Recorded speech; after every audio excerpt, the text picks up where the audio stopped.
my name is Marissa and welcome to She Breathes Easy, an online yoga studio to help you live your life with ease and energy. Today we'll be chatting through my top 5 tips for getting back on your mat. So I truly feel like the hardest part of being on your mat, of getting a yoga practice, of cultivating a yoga practice is constantly coming back to your mat. And I wanted to talk you through the top 5 things that I think are necessary to set yourself up for success. So let's get into it. Your first tip is to figure out where your yoga space is. So odds are you're practicing at home, right? We all need a designated yoga space, just like how you have your home yoga studio if you travel to a yoga studio. So I would love for you to figure out where in your house can be your designated yoga spot. Maybe, you live in a small apartment and all you have is this little space next to your bed in your bedroom. That was literally me when I was living in New York and in a very small apartment. But now I have an extra bedroom where this doubles as my office and my yoga studio. So maybe you have a spare bedroom that you can have as your yoga space. Maybe you have a sun-soaked area in your living room that you can come to. Maybe it's your outdoor patio. Wherever you can constantly come back to. So my only caveat with that is if you choose an outdoor space, have an alternate space inside that you can come to if it's too cold or too rainy or the weather isn't great. Number 2 is setting yourself up with a time that works for you. So now we have the place. We need to get into what time of the day works for you. So everyone is different. In the yogic texts, they talk about having your sun salutations when the sun is rising. So ideally, if you can do yoga in the morning, ideally when the sun is rising or when the sun is up, or maybe before sunrise or even sunset. I think those are really great traditional yoga times because we want to wake up the body with our yoga practice. And obviously connecting with the sun and with nature around us and connecting with the universe is very deeply ingrained in the yoga practice in the ancient traditions.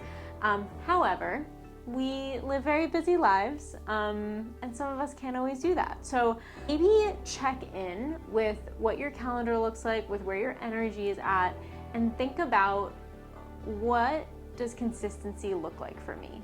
What time can I carve out of my day? Maybe it's just 5-10 minutes in the morning or at the end of the day, or if you can take lunch and that's your lunch break is coming onto your mat before or after you eat. Whatever you can commit to and carve out of your day. And bonus tip here is, if you are a Google Calendar person like me, or maybe you have a planner, put it in, almost like scheduling out a meeting with yourself, right? You're committing to yourself. Tip number 3 is choosing a playlist or a class ahead of time.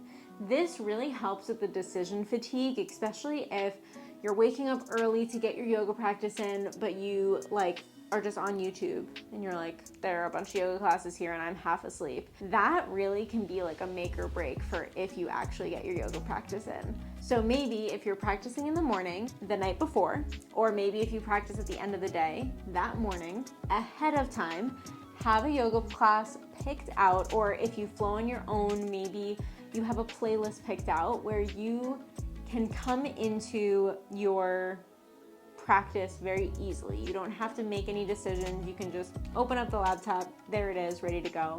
Tip number 4, setting your boundaries. This is huge for my working moms out there, because whether it's your kids or your boss, it's very easy to put your boundaries aside, to put yourself aside, right? We always put everything else before ourselves.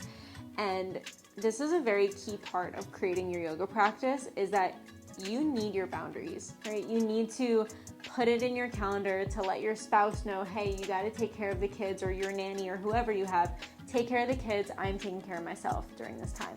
Or if someone schedules a work meeting while you're doing your yoga practice, hey, this meeting time is not, I'm not available right now, okay? Be firm with your boundaries and really treat your yoga practice like a commitment that you would never cancel, because you're taking care of yourself, you're filling up your cup, and that's just as important as anything else, truly. My fifth tip, my final tip here, is keeping the promise to yourself. So as you can tell, I feel like there's been an overarching theme today of being consistent and committing. And that ties into like keeping that promise to yourself, right? If you want a consistent yoga practice, you need to continue to put yourself first. And that doesn't mean to be selfish or to, like it doesn't have to be a negative thing. It's actually a really positive thing. It's self-love. It's trusting yourself and loving yourself enough to make this time for yourself. So those are my 5 tips for how to get you to keep coming back to your mat, to be consistent, to feel maybe a little more easy with coming into your yoga practice on a consistent basis. So if you enjoyed this video, please give it a like, subscribe to my channel if you haven't already, and let me know in the comments if this was helpful, if there's any one tip that really changed the game for you. I would love to hear. And if you enjoy these kinds of videos, let me know. Thank you so much for joining today, and I'll see you soon. Bye.